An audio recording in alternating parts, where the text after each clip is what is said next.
Hello बच्चों, स्वागत है आपका फिर से मेरे एक नए वीडियो में। तो आज हम पढ़ेंगे सोसा शब्द। तो सोसा शब्द आज हम पढ़ेंगे। पिछले वीडियो में हमने पढ़े थे सेंटेंस और आर्टिकल। वो आप जाकर मेरे पिछले वीडियो में देख सकते हैं, जिसका लिंक मैं डिस्क्रिप्शन बॉक्स में दे दूंगी। तो आज हम चलते हैं नए टॉपिक की तरफ, सोसा शब्द। तो सोसा शब्द कौन कौन से होते हैं? सोसा शब्द होते हैं subject, verb, object, complement, adverbial. तो सबसे पहले हम पढ़ेंगे सब्जेक्ट। तो सब्जेक्ट में यहाँ पर देखिए कुछ सेंटेंस दिए हुए हैं, तो इनको ध्यान से देखिए।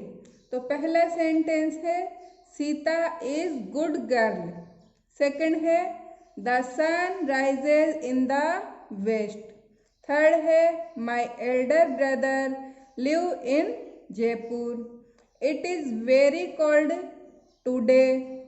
तो ये चारों सेंटेंस दिए हुए हैं।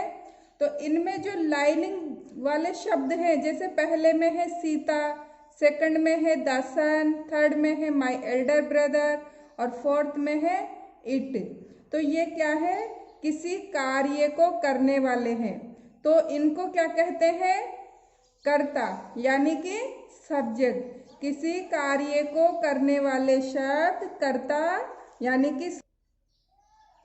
कि किसी कार्य को करने वाले शब्द सब्जेक्ट कहलाते हैं। तो वर्ब से कौन, किसने से क्वेश्चन पूछने पर जो आंसर मिलता है वह सब्जेक्ट होता है। तो जैसे कि पहले सेंटेंस में है कि कौन अच्छी लड़की है, तो ये आंसर है कि Sita. Sita is good girl, यानी कि सीता अच्छी लड़की है। भाई कौन का आंसर यहाँ पे आया है? सीता। इसी तरह कौन पूर्व में उगता है? तो the sun rises in the west, east. Sorry, यहाँ पर ईस्ट था, मैंने गलती से वेस्ट लिख दिया है। तो the sun rises in the east. तो सन कौन उगता है ईस्ट में? तो द सन। अब हम पढ़ेंगे वर्ब। तो वर्ब क्या होती है कि जो हम हमारे शरीर से वर्क करते हैं ना, वो वर्ब होती है। और एक होती है वर्ब हेल्पिंग वर्ब, जैसे इज, एम, आर, वाज, वर्ग, ये सब क्या होती हैं? वर्ब। तो यहाँ पर कुछ सेंटेंस दिए हुए हैं, तो वो देख लेते हैं पहले हम। Ram is going to home. Hari is a boy. We play here. I have a book. तो इसका स्क्रीनशॉट आप ले सकते हो। तो इन चारों सेंटेंस में जो लाइनिंग वाले शब्द हैं वो क्रिया कहलाते हैं। ये किसी कार्य या दशा के बारे में बताते हैं। तो the word which denote an action और ए स्टेट इज ए वर्ब, यानी कि ये किसी कार्य या दशा के बारे में बताते हैं। जैसे कि अभी हमने देखे थे सेंटेंस, वो हम दोबारा से देख लेते हैं। जैसे Ram is going to home, तो राम घर जा रहा है। तो यहाँ पर जा रहा है ये वर्ब है। इसी तरह हरी इज ए बॉय, तो यहाँ पर वर्ब है इज। थर्ड में है वी प्ले हेयर, तो वे हम यहाँ खेलते हैं। तो इसमें आ गया प्ले, तो प्ले यहाँ पर वर्ब है। आई हैव ए बुक, मैं एक बुक रखता हूँ, तो यहाँ पर हैव एक वर्ब है। तो आया आप लोगों को समझ में? तो अब हम पढ़ेंगे ऑब्जेक्ट। ऑब्जेक्ट होता है कर्म। हिंदी में ऑब्जेक्ट को कहते हैं कर्म। तो इन सेंटेंस को ध्यान से देखिए। यहाँ पर कुछ सेंटेंस दिए हुए हैं, जैसे कि आई बॉट ए बुक, मैंने एक बुक खरीदी। तो सी सा मी, वह मुझे देखती है। I am watching a reality show, मैं एक रियलिटी शो देख रहा हूँ। ही थ्रू ए स्टोन, वह पत्थर फेंकता है। तो यहाँ पर ये लाइनिंग वाले शब्द हैं, ये क्या है? ऑब्जेक्ट। तो जो लाइनिंग वाले शब्द हैं वो ऑब्जेक्ट कहलाते हैं, यानी कि किसी कार्य को करने वाला शब्द ऑब्जेक्ट कहलाता है। The receiver of an action is called the object, यानी कि किसी कार्य को करने वाला शब्द ऑब्जेक्ट कहलाता है। तो नोट देख लेते हैं कि वर्ब से किसे, किसको, क्या पूछने पर आंसर में जो आता है वह ऑब्जेक्ट होता है। तो पहले सेंटेंस में था आई बॉट ए बुक, तो यानी कि बुक खरीदी। अब क्वेश्चन पूछेंगे कि क्या खरीदा, तो ए बुक। ए बुक यहाँ पर ऑब्जेक्ट हो गया। किसको देखा, सेकंड में शी सा मी, यानी कि किसको देखा, तो मी को देखा, तो मी यहाँ पर ऑब्जेक्ट हो गया। क्या देख रहा है, तो I am watching a reality show, तो क्या देख रहा है, रियलिटी शो। क्या फेंका, तो ही थ्रू ए स्टोन, तो क्या फेंका, स्टोन, तो ए स्टोन, ये इसका ऑब्जेक्ट हो गया। तो आप इसका स्क्रीनशॉट भी ले सकते हो। तो अब हम पढ़ेंगे कॉम्प्लीमेंट। तो यहाँ पर कुछ सेंटेंस दिए हुए हैं, तो उनको हम देख लेते हैं पहले। तो दिस इज ए बुक, यह एक बुक है। आई एम ए टीचर, मैं एक अध्यापक हूँ। शी इज ए गर्ल, वह एक लड़की है। दे इलेक्टेड हिम ए प्रेसिडेंट।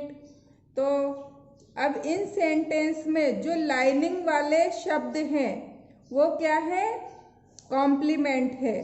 तो कॉम्प्लीमेंट क्या होते हैं, तो ये शब्द ये सब्जेक्ट या ऑब्जेक्ट के अधूरे अर्थ को पूरा करते हैं। ये सब्जेक्ट या ऑब्जेक्ट के बारे में बताते हैं, यानी कि जो सब्जेक्ट और ऑब्जेक्ट के अधूरे अर्थ को पूरा करते हैं और सब्जेक्ट और ऑब्जेक्ट के बारे में बताते हैं, वो कॉम्प्लीमेंट कहलाते हैं। जैसे कि ए बुक, तो ए बुक किसके बारे में बताता है, तो ए बुक दिस के बारे में बता रहा है। इसी तरह ए टीचर, तो टीचर किसके बारे में बता रहा है, आई, यानी कि आई के, मैं के बारे में बता रहा है कि मैं टीचर हूँ। इसी तरह ए गर्ल, तो ए गर्ल किसके बारे में बता रहा है, शी के बारे में, तो शी इज ए गर्ल, यानी कि वह एक लड़की है, तो वह शी के बारे में बता रहा है। इसी तरह ए प्रेसिडेंट, तो ए प्रेसिडेंट किसके बारे में बता रहा है, हिम के बारे में। तो आया आप लोगों को समझ में। अब हम पढ़ेंगे एडवर्बियल। तो एडवर्बियल क्या होते हैं वो हम देखते हैं। इनको हिंदी में क्रिया विशेषण कहते हैं। तो यहाँ पर कुछ सेंटेंस दिए हुए हैं, उनको हम देख लेते हैं पहले। तो I met him in the morning, यानी कि मैं उनसे मॉर्निंग में मिला। I was sitting in the garden, मैं गार्डन में बैठा हुआ हूँ या बैठ रहा हूँ। There is fan on the table, वहाँ टेबल पर फैन है। आई वॉज स्टैंडिंग देयर, मैं वहाँ खड़ा हो रहा हूँ। तो स्क्रीनशॉट ले सकते हो आप।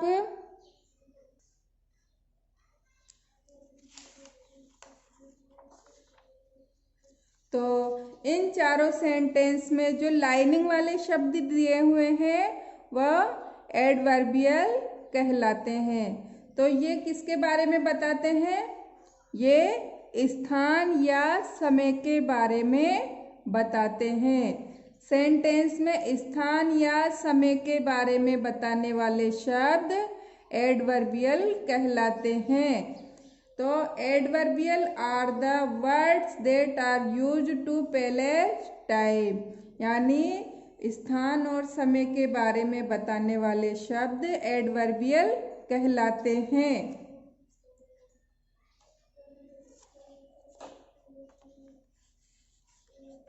अब जैसे कि I meet him in the morning, तो यहाँ समय के बारे में बता रहा है कि मैं उनसे सुबह में मिला।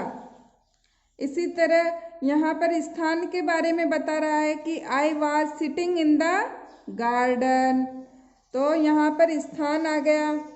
तो थर्ड में है there is fan on the table, इसमें भी स्थान है कि टेबल पर है फैन।